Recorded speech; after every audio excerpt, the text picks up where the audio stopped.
घुगुस येथे पोळ्याच्या दिवशी भूस्खलन होऊन घर जमिनीत गाडल्या गेल्याची घटना घडली होती। त्यानंतर परिसरातील नागरिकांना जिल्हा परिषद शाळेत ठेवण्यात आले। मंत्र्यांपासून तर आमदार, खासदार, जिल्हाधिकारी यांनी त्यांना मदत देण्याचे आश्वासन दिले। मदत स्वरूपात 3000 रुपये सुद्धा काही परिवाराला देण्यात आले। मात्र 10 ते 12 लोकांनी ती मदत स्वीकारण्यास मनाई केली। त्यानंतर आता आम्हाला पैसे नकोत, हक्काचे घर द्या अशी मागणी घुगुस येथील आमराईवाड्यातील नागरिकांनी शासनाकडे केली आहे। आमराईवाड्यात पोळ्याच्या दिवशी एका नागरिकाचे घर भूस्खलन होऊन जमिनीत गडप झाले। यात सुदैवाने मोठी जीवितहानी झाली नाही।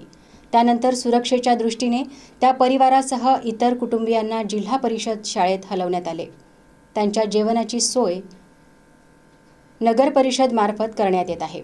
मात्र आता काही नागरिकांनी जिल्हा प्रशासनाप्रती रोष व्यक्त केला असून आम्हाला तुमचे 3000 रुपये नको, आम्हाला हक्काचे घर द्या व आमचे पुनर्वसन करा अशी मागणी नागरिकांनी केली आहे।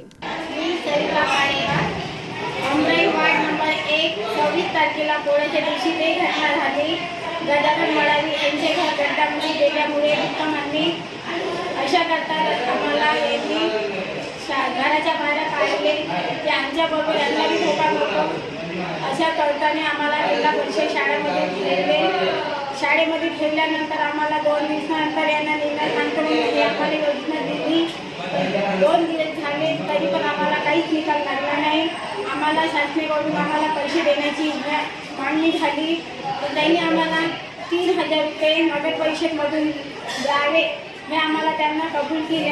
आम्ही त्यांना हेच म्हणलं की आम्हाला अगर 3000 देत असणार तर आम्हाला सर्व काही तुम्ही कागदावर लिहून द्या की हे तुम्ही 3000 घ्या, किरायाच्या रूपमध्ये द्या आणि आम्ही मग तुम्हाला ते 3000 देत आहोत। ह्या महिन्याला दिले तसंच आम्ही तुम्हाला प्रत्येक महिन्याला देणार, प्रत्येक महिन्याला देणार आम्ही तुम्हाला पैसे। तुम्ही आम्हाला काही हे लिहून दिलंच नाही तर आम्ही तुम्हाला प्रत्येक महिन्याला देणार। आम्ही कोण्या कारणाने आम्ही हे पैसे घेणार आणि आम्हाला पैसे नको, आम्हाला राहायला घर पाहिजे। आमची हीच मागणी आहे। आम्ही नाही रिटर्न आम्ही 12-13 लोकांनी पैसे नाही घेतले, बाकी ते आहे त्यांना घेतले पैसे पण आम्हाला घर पाहिजे। आम्हाला मागणी हीच आहे की आमचे घर तुटले, आम्हाला घराबद्दल आम्हाला घरच पाहिजे। आम्हाला ते पैशावर अवलंबून नाही, आम्हाला घराच्या बदली घरच पाहिजे। आम्ही राहणार घरामध्ये, खाणार घरामध्ये। पैसे तर आम्ही आज 2 दिवस कमायला गेले तर आम्ही 2 दिवसात पैसे कमवू शकतो पण आम्हाला घर राहण्याची व्यवस्था आहे होणार नाही। तशा करताना आम्हाला मागणी हेच आहे की आम्हाला घर देणे, आम्हाला घराचीच मागणी आहे। 26 तारीख की घटना है तो आज की 4 तारीख है जो कि 10 दिन हो गए हम यहीं रह रहे हैं। हमारा घर रहने के बावजूद भी हम बेघर है। हमें घर चाहिए हमें, और हमारा घर तो खतरे में नहीं है तो हमारा घर और लाइट चालू करवा दो, हम वहीं रहेंगे और कहीं नहीं जाएंगे। फिर यही हमारी मांग है। परिषद में तो रह ही रहे, खतरा नहीं है तो हमें हमारा घर ही चाहिए। मेरा नाम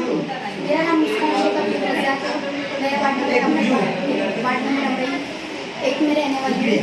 अभी 26/8 यहाँ पे जो घटना हुई है, तो घर गया है गजानन मडावी।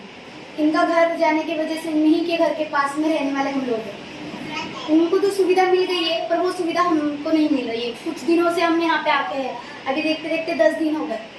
उनको जो मिलना था उनको तो मिल गया पर हमें कुछ नहीं मिला, तो हमें और कुछ चाहिए भी नहीं। बस हमें हमारे घर के बदले घर दीजिए और हमारी मांगे वहाँ तक नहीं पहुँच पा रही है जहाँ तक आप पहुँचा सकते हो। तो हमारी यही मांग है, आप लोगों से विनंती है कि हमारे घर के बदले हमें घर तो भी दीजिए या तो कुछ ऐसी सुविधा कीजिए कि हमें यहाँ पे स्कूल में ना रहना पड़े, क्योंकि हमारे वजह से कुछ बच्चों की पढ़ाई जा रही है। ये शासन हमें खाना दे सकता है, रहने के लिए 4 दिन के लिए मोहलत दे सकता है, पर हमें सारी ज़िंदगी इनका सपोर्ट या इनकी सहारे की गरज ना पड़े।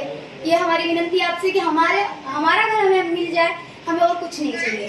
क्योंकि हम बेघर है, अभी रहने के लिए 3 महीने का भाड़ा मिलने से ही नहीं होता है ना सर। हमें कैसा देना है तो हमें हमारा घर दीजिए ना। हमें बेघर करके रख दिया है। जिनका गया उन्हें तो मिल गया पर हमारा गया हमें क्या मिला। हम दर दर भटकते हैं, 3000 रुपये भाड़े से जिंदगी नहीं जा रही है। अभी हम लोग यहाँ पे आकर है, कुछ दिनों से सुन रहे हैं कि ये कुछ करेगा वो कुछ करेगा, कर तो कोई कुछ नहीं रहा है। आते हैं, शक्ल दिखाते, हमारे दुख पे 4 भाषण सुनाते, फिर हंसते हंसते निकल जाते हैं। हमें हमारी तकलीफ का अंदाजा हमें है कि हमें कैसा लग रहा है। तो आप कुछ करना ही चाहते हो तो हमारे लिए कुछ ऐसा करके दिखाओ कि हमें हमारा घर मिल जाए। नहीं आपसे कुछ नहीं देना चाहते तो हमें इतनी परमिशन तो भी मिल जाए कि हम हमारे घर में जाके रह सके। ना वहाँ बिजली है, ना वहाँ नल है, जो भी सुविधा थी हम हमारे घर में चटनी रोटी खा के सुकून से थे। आज ऐसी एक घटना होने की वजह से हम इतनी पब्लिक तकलीफ में है, इतने बुरे दिन निकाल रहे हैं, रोते हैं, खाते पीते पड़े रहते, पर हमें हमारे तकलीफ का कुछ तो हल निकाले। आश्वासन से जिंदगी नहीं जाती है, जो आता है आश्वासन देता है कि हम कुछ करेंगे, हम कुछ करेंगे, कर तो कोई कुछ नहीं रहा है। आता है शासन से आ रहा है फिलहाल खाना कुछ दिनों से। अभी हमें यहाँ पे रहते रहते 10 दिन हो रहे हैं और अभी तक हमारे तकलीफ को कोई निर्णय नहीं लगा है। जो हमारी समस्या है उसका कोई निर्णय नहीं मिला है। हमारी मांगनी एक ही है कि हमें हमारे घर के बदले या तो घर दिया जाए या तो इतनी परमिशन तो भी दिया जाए कि हम हमारे घर में रह सकें। क्योंकि लोग बोल रहे हैं सर्वे कुछ दिनों पहले सर्वे हुआ, उस घर के पास की जांच हुई है, ठीक है, जिसका घर गया है उसको सेफली पहुंचा दिया गया है और हम उस घर से सिर्फ 2 घर आड़ है। हम लोग जितने भी यहाँ पे खड़े दिख रहे मौजूद है। सर हमारे रहने का कोई ठिकाना नहीं है ना। हमारी मांग यही है कि हमें हमारा घर तो भी दीजिए या तो हमारे को इतनी परमिशन तो भी मिल जाए कि हम हमारे घर में रह सके और बिजली की नल की कुछ सुविधा कर सके कि हम किसी के घर में ना जा पाए। यहाँ पे कितने दिन रह पाएंगे? कुछ भी नहीं हो रहा है ना, कुछ भी नहीं हो रहा है।